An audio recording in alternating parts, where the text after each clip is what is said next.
Hello friends, welcome to my YouTube channel DS Gyan दृष्टि। आज का जो मेरा वीडियो है वो काफ़ी इंपॉर्टेंट है। हर कॉम्पिटिटिव एग्ज़ाम की तैयारी कर रहे हैं स्टूडेंट्स उनके लिए, क्योंकि हाल फिलहाल में 18वीं लोकसभा का चुनाव आयोजित हुआ था 7 फेजेज में, 7 चरणों में, जिसका रिजल्ट 4 जून 2024 को घोषित हुआ है, जिसमें भाजपा के नेतृत्व वाली NDU को पूर्ण बहुमत मिला है। तो इसी से संबंधित यानी लोकसभा जो 18वीं लोकसभा का चुनाव हुआ है 2024 में, इसी से संबंधित कुछ महत्वपूर्ण करेंट अफेयर्स और उसके आंसर जानेंगे, जो काफ़ी इंपॉर्टेंट है सभी तरह के स्टूडेंट्स के लिए जो किसी भी कॉम्पिटिटिव एग्ज़ाम की तैयारी कर रहे हैं। तो आप इस वीडियो को अंत तक देखिए, वीडियो को लाइक कीजिए, शेयर कीजिए, और यदि आप इस चैनल पर पहली बार विजिट करें तो प्लीज़ चैनल को सब्सक्राइब कर लें। तो आज का जो मेरा वीडियो है उसका टॉपिक है लोकसभा चुनाव 2024 करंट अफेयर्स, और इस वीडियो में हम लोग जानेंगे टॉप 20+ MCQ करंट अफेयर्स। तो पहला जो प्रश्न है कि लोकसभा चुनाव 2024 कब शुरू हो रहे हैं। ऑप्शन से 2 जून, ऑप्शन बी 19 अप्रैल, ऑप्शन सी 4 जून और ऑप्शन डी 1 जून।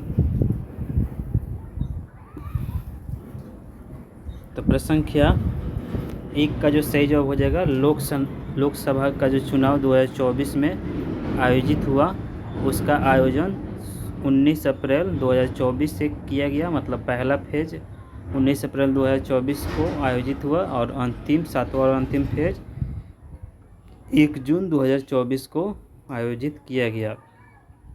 तो प्रश्न संख्या 1 का सही जवाब हो जाएगा ऑप्शन बी। यह लोकसभा चुनाव जो है वो विश्व का सबसे वोट करने वाला, मतलब इसमें सबसे ज़्यादा मतदाता वोटर्स पार्टिसिपेट किए हैं। प्रश्न संख्या 2 है कि लोकसभा 24 का चुनाव कितने चरणों में होगा। ऑप्शन से 7, ऑप्शन बी 4, ऑप्शन सी 5 और ऑप्शन डी 6।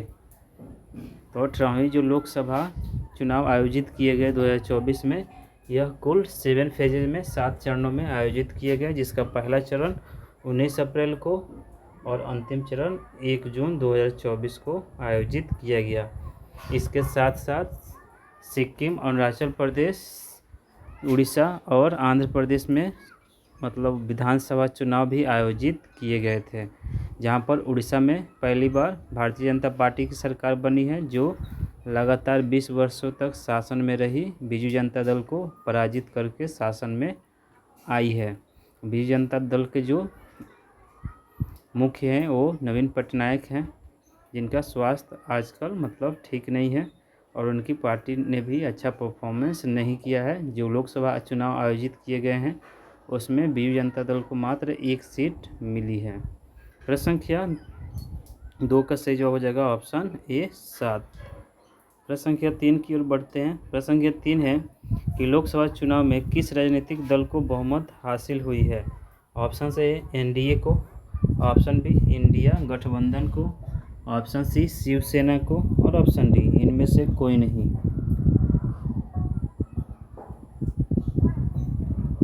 तो प्रश्न संख्या 3 का सही जवाब हो जाएगा लोकसभा 2024 का जो चुनाव लड़ा गया, इसमें NDA को, नेशनल डेमोक्रेटिक अलायंस, जिसको हिंदी में राष्ट्रीय जनतांत्रिक गठबंधन कहते हैं, इसको पूर्ण बहुमत मिली है।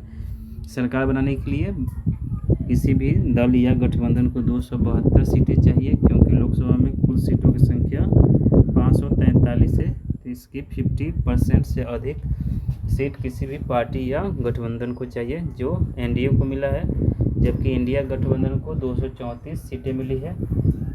NDA में सर्वाधिक सीटें भाजपा को मिली है 240, जबकि इंडिया अलायंस में कांग्रेस को मिली है 99। तो प्रश्न संख्या 3 का सही जवाब हो जाएगा कि लोकसभा चुनाव जो 2024 में आयोजित हुआ उसमें किस राजनीतिक दल या गठबंधन को बहुमत हासिल हुआ है। तो सही जवाब हो जाएगा ऑप्शन ए NDA को। प्रश्न संख्या 4 है कि किस राज्य में लोकसभा के सबसे अधिक निर्वाचन क्षेत्र है। ऑप्शन है Rajasthan, option B Uttar Pradesh, option C Tamil Nadu और ऑप्शन डी उड़ीसा।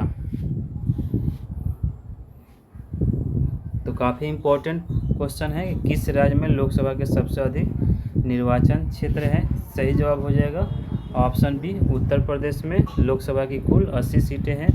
दूसरे नंबर पर आता है महाराष्ट्र, जहां पर लोकसभा की 48 सीटें हैं। तीसरे नंबर पर आता है पश्चिम बंगाल, जहाँ पर लोकसभा की 42 यानी 42 सीटें हैं, जबकि बिहार में लोकसभा की 40 सीटें हैं। तो प्रश्न संख्या 4 का सही जवाब हो जाएगा। लोकसभा का सबसे अधिक निर्वाचन क्षेत्र उत्तर प्रदेश में है, जहां इस बार सपा ने 37 मतलब 37, भाजपा ने 33 और कांग्रेस ने 6 सीटें जीती है।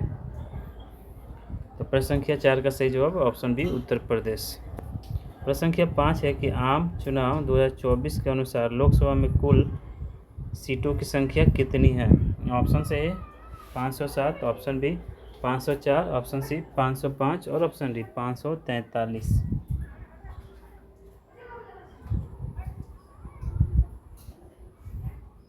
तो प्रश्न संख्या 5 का जो सही जवाब हो जाएगा, आम चुनाव 2024 के अनुसार लोकसभा में कुल सीटों की संख्या 543 में 43 है, 543।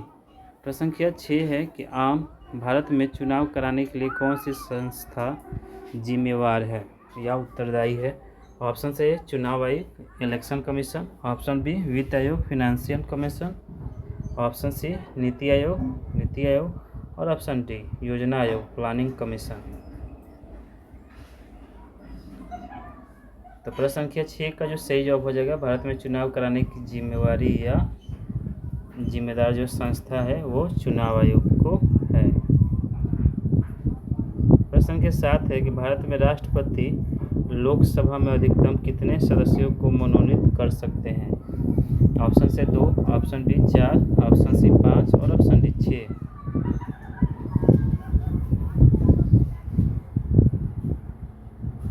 तो प्रश्न संख्या 7 का जो सही जवाब हो जाएगा, भारत के राष्ट्रपति लोकसभा में अधिकतम 2 सदस्यों को मनोनीत कर सकते हैं। तो प्रश्न संख्या 7 का सही जवाब ऑप्शन ए 2।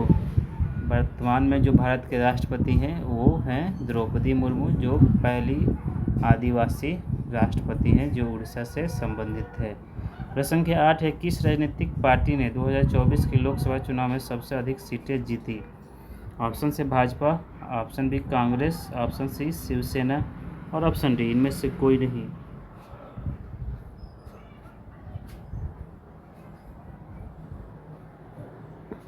तो प्रश्न संख्या 8 का सही जवाब हो जाएगा, किस राजनीतिक पार्टी ने 2024 में आयोजित लोकसभा चुनाव में सबसे अधिक सीटें जीती हैं। सही जवाब ऑप्शन ए हो जाएगा, भाजपा। बीजेपी ने 240 सीटें जीती हैं नरेंद्र मोदी के नेतृत्व में, जबकि बीजेपी के जो वर्तमान अध्यक्ष है, प्रेसिडेंट जो हैं वो जेपी नड्डा है, जगत प्रसाद नड्डा है। प्रश्न संख्या 9 है कि भारत के वर्तमान मुख्य चुनाव आयुक्त कौन है। ऑप्शन से Sunil Arora, option B Pradeep Kumar Tripathi, option C Rajiv Kumar और ऑप्शन डी विजय खंडूजा।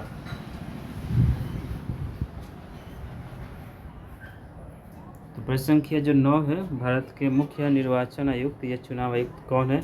सही जवाब हो जाएगा ऑप्शन सी राजीव कुमार। प्रश्न संख्या 10 है कि लोकसभा चुनाव 2024 में कितने पहली बार मतदाता होंगे, मतलब कितने नए मतदाता शामिल होंगे। ऑप्शन से 80 lakh, option B 90 lakh, option C 85 lakh और ऑप्शन डी 86 लाख।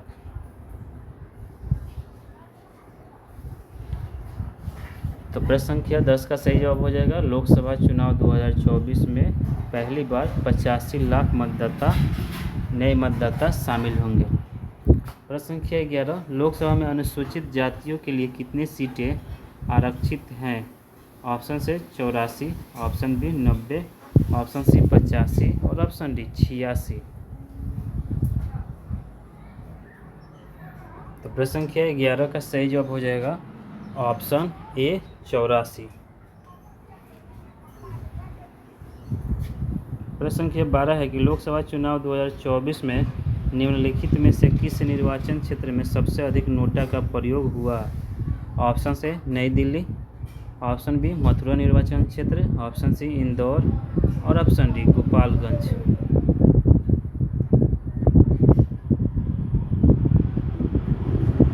तो प्रश्न संख्या 12 का जो सही जवाब हो जाएगा, लोकसभा चुनाव 2024 में इंदौर जो लोकसभा क्षेत्र है यहाँ पर सर्वाधिक नोटा का प्रयोग हुआ है, जिसकी संख्या मतलब 2,18,000 से भी अधिक रही है। तो यह एक रिकॉर्ड है, क्योंकि यहाँ पर जो कांग्रेस प्रत्याशी जो थे उसने अपना नाम वापस ले लिया था, इसीलिए इतना नोटा का इस्तेमाल हुआ है इंदौर में। जबकि जो 2019 में लोकसभा का जो 17वीं लोकसभा का चुनाव हुआ था, उसमें सर्वाधिक नोटा का प्रयोग बिहार का जो गोपालगंज सीट है वहाँ पे हुआ था। प्रश्न संख्या 13 है कि 2024 के लोकसभा चुनाव में सर्वाधिक वोटों से जीतने वाले उम्मीदवार कौन हैं? ऑप्शन से Sandeep Bansal, option B Amit Shah, option C Narendra Modi और ऑप्शन डी शंकर लालवानी। तो प्रश्न संख्या 13 का सही जवाब हो जाएगा 2024 के लोकसभा चुनाव में सर्वाधिक वोटों से जीतने वाले उम्मीदवार का नाम शंकर लालवानी है, जिन्होंने अपने निकटतम प्रतिद्वंदी NOTA none of this NOTA को हराकर इंदौर से सर्वाधिक 11.5 लाख वोटों से विजयी हुए हैं। जबकि दूसरे नंबर पर है, इसके अलावा अमित शाह भी काफ़ी अच्छे मार्जिन से जीते हैं, शिवराज चौहान भी अच्छे मार्जिन से जीते हैं। प्रश्न संख्या 14 है, नरेंद्र मोदी का संसदीय क्षेत्र कौन सा है? ऑप्शन से Varanasi, option B Mathura, option C Indore और ऑप्शन डी गोपालगंज। तो ये कुछ हॉट सीटें हैं। नरेंद्र मोदी का जो संसदीय क्षेत्र है वो वाराणसी है, जहां पर नरेंद्र मोदी तीसरी बार इस सीट से निर्वाचित हुए हैं, जिन्होंने लगभग 1,50,000 से अधिक वोटों से वहां के जो कांग्रेस प्रत्याशी थे उन्हें हराया है। जबकि एक समय नरेंद्र मोदी पीछे चल रहे थे, जो बाद में चलकर मतलब विजयी हुए। प्रश्न संख्या 15 है कि हेमा मालिनी का संसदीय क्षेत्र कौन सा है? ऑप्शन से Varanasi, option B Mathura, option C Indore और ऑप्शन डी गोपालगंज। तो प्रश्न संख्या 15 का सही जवाब हो जाएगा हेमा मालिनी का संसदीय क्षेत्र मथुरा है, जहां से ये लगातार तीसरी बार विजयी हुई है। प्रश्न संख्या 16 कि लोकसभा में बहुमत हासिल करने के लिए कितने सीटें अनिवार्य है? ऑप्शन से 507, ऑप्शन बी 204, ऑप्शन सी 205 और ऑप्शन डी 272।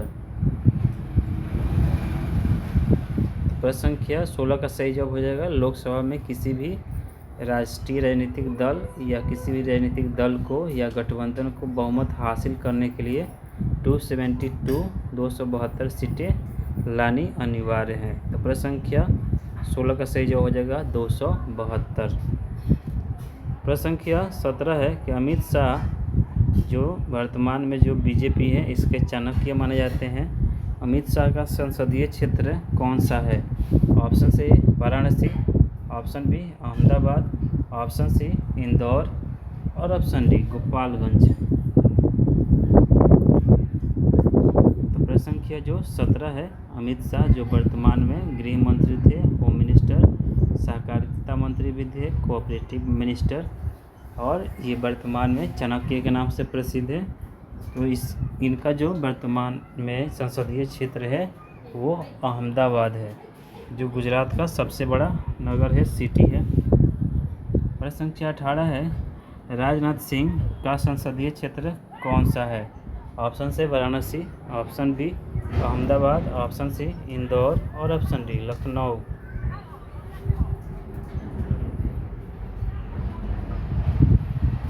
प्रश्न संख्या 18, राजनाथ सिंह का जो संसदीय क्षेत्र है वो लखनऊ है, जहां से ये निर्वाचित हुए हैं। यह इनका मतलब पारंपरिक सीट रहा है। इससे पहले यहाँ से लालकृष्ण आडवाणी निर्वाचित होते थे। प्रश्न संख्या 19, वर्तमान में किस लोकसभा का परिणाम घोषित हुआ है? ऑप्शन से 13वीं, ऑप्शन बी 14वीं, ऑप्शन सी 15वीं और ऑप्शन डी 18वीं।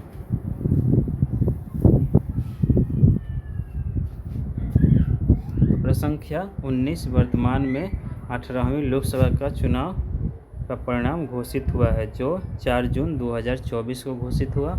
वर्तमान में जो मुख्य चुनाव आयुक्त थे वो राजीव कुमार हैं और उनके द्वारा ही ये चुनाव का परिणाम घोषित हुआ है। प्रश्न संख्या 19 का सही जवाब हो जाएगा ऑप्शन डी 18वीं लोकसभा।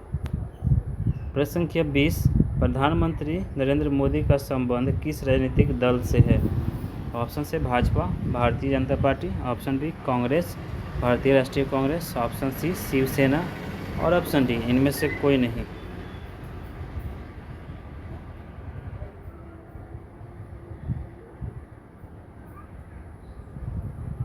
तो प्रश्न संख्या जो 20 है इसका सही जवाब हो जाएगा प्रधानमंत्री नरेंद्र मोदी का संबंध भारतीय जनता पार्टी से है। प्रश्न संख्या 21 वर्तमान में लोकसभा अध्यक्ष कौन है? ऑप्शन से Sandeep Bansal, option B Amit Shah, option C Narendra Modi और ऑप्शन डी शंकर लालवानी।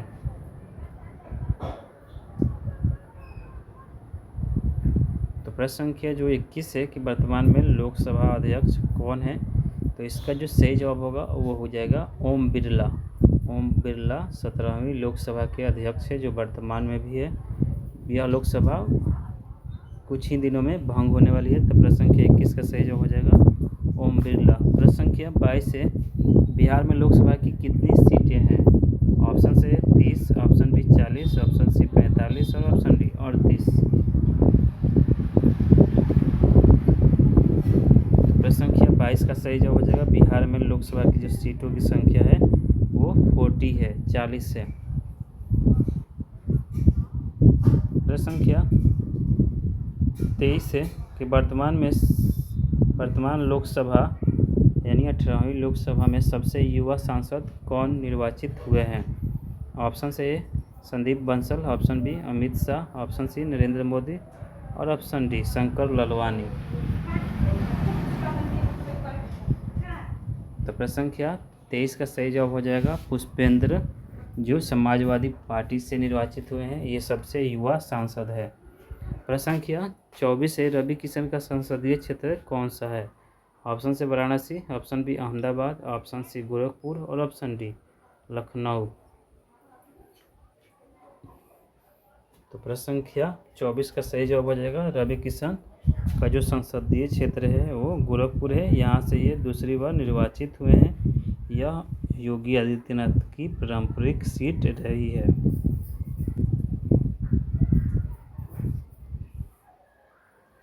प्रश्न संख्या 25 इस वीडियो का अंतिम प्रश्न है कि शिवराज सिंह चौहान का संसदीय क्षेत्र कौन सा है? ऑप्शन से Varanasi, option B Vidisha, option C Indore और ऑप्शन डी लखनऊ।